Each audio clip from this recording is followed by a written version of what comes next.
Dobro večer, poštovani gledalci, dobrodošli. Emisija Bez dlake na jeziku i ove nedelje sa vama. Večeras ponovo sa sjajnim gostima i ponovo jedna vrlo onako zanimljiva tema. Mnogi bi rekli i škakljiva. Odmah ću predstaviti goste u studiju. Prvo ću predstaviti, ona je domaćica. Ja ne znam što nju predstavljam uopšte. Desanka Maksimović, Isidora Bjelica. Ne, Biljana Vujović. Dobro večer. Dobro večer. Onda više nije Milka Canić, tada se malo transformisala. Drugi gost, prvi gost večeras, ja sam se skroz izgubio. Prvi gost večeras, Baki Be Free. Baki, dobro večer. Dobro večer. Dobro nam došao. Dobro vas našao i evo, baš mi je prijatno što sam ovdje večeras sa vama. Emisija se zove Bez dlake na jeziku i siguran sam da ćeš biti fantastičan sagovornik. Pa dobro. A to ćemo i vidjeti. Nije znao. Pa dobro, da nisam ni znao da se tako zove emisija, ali sve mi je jasno što sam ovdje. Da. Drugi gost večeras, profesor Jovan Marić. Profesore, dobro večer. Dobro večer. Kad ste pomenuli jezik i naslov emisije, prva moja asocijacija je bila anatomska istina. Jezik kosti nema, ali kosti lomi. To je tako. A i važan je, mislim, znate ono, obično kažem, trojka je simbol muškosti. Brojka 3. Zašto? Zato što su muške genitalije anatomski iz 3 dela. Jedno je prst, drugo je jezik, a šta beše ono treće? Da nije mozak.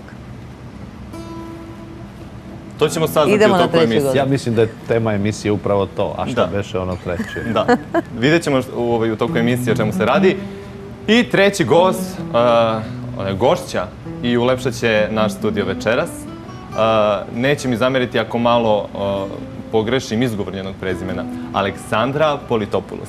Bravo. Je li tako? Yes. Nisam pogrešio. Dobro večer, Aleksandra. Dobro večer. Dobrodošla. Hvala. Onako, sad nam je mnogo lepši studio, jako si lepa, moram odmah na početku emisije da ti udelim komplimente. Uobrazit ću se, hvala. A sada ćemo pogledati prilog o temi večerašnje emisije. Ne znaš da prava ljubav godine ne broji. Zar ne vidiš da mi tvoja mladost lepo stoji? Ne sudi po ambalaži, vidjet ćeš na kraju da i ove ruke moje milovati znaju. Eto, videli smo, iz ovog priloga se dalo vidjeti o čemu ćemo večeras pričati. A razgovor sa gostima započet će Biljana. Razgovor je onako i pre nego što se kamere uključuje, krenuo onako žustro rasprave i polemike, tako da ću prepustiti Biljani. Ne bih rekla da je tako, ali s obzirom da imam 2 seksologa u studiju, seksologa iz naroda i seksologa koji je završio seksologiju. Teoretsku, da. A ja mislim da je, Baki, ja mislim da je praksa kod tebe zastupljenija sad trenutno. Pa dobro. Ako ništa zbog onog vica koji su pričali pre emisije. Pa dobro, meni... Doktore, žela bih da budete isti kao pre snimanja emisije. Za početak bih voljela da mi ispričate razliku između starostnih doba 20, 30, 40 i 50. Može u sklopu vica, u sklopu vaše neke... Da. Vaše Kada gledište. to želim da pojasnim, onda najčešće ispričam jedan vic koji je indikativan, a to je na brdu su 4 bika, u podnožju su krave. Dogovaraju se šta da rade s kravama. Jedan bik je od 20 godina, jedan od 30, jedan od 40, jedan od 50. Ovo je 20 godina tipično za mladost, kaže, momci, ja predlažem da se sjurimo niz brdo i odmah da navalimo na krave. Ovo je 30 godina, kaže, polako, čekajte. Ja predlažem da siđemo dole, pa prvo s kravama malo da porazgovaramo, pa ako one pristanu, onda ćemo to da radimo sa njima. Ovo je 40 godina, kaže, ma čekajte, kaže, momci, ja ne predlažem uopšte da mi siđemo dole, da mi lepo ostanemo na brdu, pa ako se krave same popnu gore, onda ćemo to da radimo sa njima. Ovo je 50 godina, kaže, momci, bežimo, krave se penju.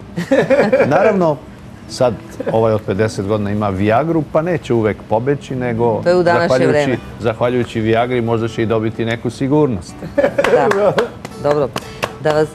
Sada bih vas zamolila da vi meni kažete, iz vašeg ugla pogledali smo prilog, šta mislite o većoj razlici u godinama? Znači, ne pričamo o razlici od 15 godina, to je sad normalno, nego recimo 20 i 30. Evo, veća razlika, to ću da vam govorim malo stručno, malo narodski, što bi se reklo. Dakle, stručno imaju neka dva nagona u čoveku, jedan je eros, jedan je thanatos. Eros je ka zadovoljstvu, ka erotici, ka seksu. Thanatos je ka smrti, ka destrukciji. Thanatos je smrt. I oni postoje u čoveku. I sad ako eros, seks i tako dalje, uzme svu energiju za sebe, ništa neće ostati tamo smrti destruktivnim mislima u glavi. Nema samoubistva, nema depresije i tako dalje. Znači, to je jedna večita igra i zbog toga savjetujem, stalno budite u seksualnoj aktivnosti, nema negativnih misli, nema misli ka smrti, samoubistvu i tako dalje. Da je to tako, bolje umetnici umeju to da jednostavnije i jasnije kažu. U knjizi Zabeleške starog pokvarenjaka Charlesa Bukowskog, jednog američkog pesnika, ima jedna ovakva sekvenca. Kaže, znaš li ti šta to znači za jednog 50-godišnjaka kada spava sa 20-godišnjom devojkom? To znači za smrt. Dakle, zvuči malo ružna reč, ali je zapravo to istina. To je ta borba i vi ste pobedili smrt. I muškarci od 50 godina pa naviše imaju strah i već malo razmišljaju o infarktu, o smrti i tako dalje. Žene od 40-50 godina imaju strah od starenja kao tako. Onda možemo da izvučemo... Da će izgubiti lepotu i starost. Dobro, onda bih mogla da iz ovoga izvučem da ste vi svaki dan ili svaku noć oči u oči sa smrću, ili tako? I pobeđujete redovno. I nije slučajno, to se čak zove la mort douce, slatka smrt, ukoliko stariji čovjek mu stane srce u takvim trenucima kada je sa nekom mlađanom devojkom, a to se dešava, nažalost, i onda javne kuće u Nemačkoj, čito sam skoro, nabavili su srčane defibrilatore, da u slučaju da nekom tamo bude neka frka, odmah ćemo to... A recite mi, šta mislite o prevari?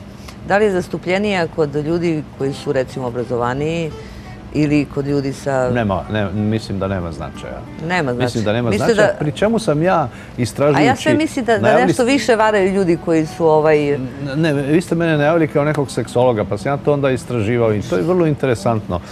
Ja sam došao do zaključka da takozvani low level, znači one koje su manjeg obrazovanja, ako ste na to mislili i tako dalje, vrlo dobro i talentovano se ponašaju u krevetu, po mom nekom iskustvu. Po vašem iskustvu? Po mom iskustvu i onda ta srednja informisanost, srednja stručna sprema, da tako kažem, pa i negde tu viša, boga mi imaju neke frustracije, nisu dovoljno oslobođene, govorimo o ženama, a one najviše, koje su najtako sigurnije u sebe, one se isto ponašaju otkačeno.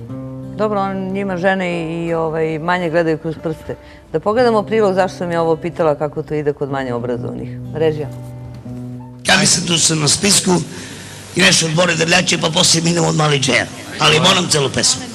Dobro, kaže, živiš sa ženom, jel da? Pa živim, ali neki put ona pobegla od mene, pa šta ti kažem? A što je pobegla? Pa zato što jurem druge. A juriš druge? Da, i ona me, kad dođem kuću, peca me, ali ne može to. Ja, idemo. Pa šta bi sad, evo idemo. Eto, videli smo da se prevarom bave i manje obrazovani ljudi i upecaju ih. To nije sporno, ali čujete se ovih šala, mogu da vas tuže. Ja sam tužen zbog nekakvih šala na račun svojih bivših supruga. Zbog šala? Zbog viceva. Tako da... A zašto mene da tuže? Ne znam, ako neko nešto zaključi, otko znam šta. Šta odavde može se zaključiti? Ja mogu da zaključim da je čovek talentovan, da može da vara, da mu žena prašta,